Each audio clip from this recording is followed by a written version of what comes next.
हेर्नुहोस् है साथीभाइहरू, मैले चाहिँ मिठो मिठो यहाँ भुजा बनाउँदैछु। अल्छी नमानिकन हेरिदिनु होला।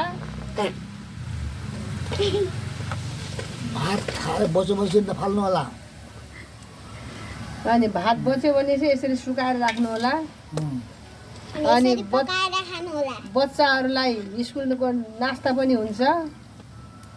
अनि यसरी पकाउनु भयो भनेपछि अनि भात खेर पनि जाँदैन। अनि राम्रोसँग हेर्नुहोस् र सिक्नु होला है साथीहरू।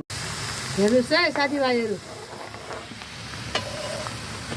मैले चाहिँ मिठो मिठो यहाँ भुजा बनाउँदैछु। अल्छी नमानिकन हेरिदिनु होला। भात खाएर बसेपछि नफाल्नु होला। अनि भात बच्यो भने चाहिँ यसरी सुकाएर राख्नु होला। अनि बच्चाहरूलाई स्कुलको नास्ता पनि हुन्छ।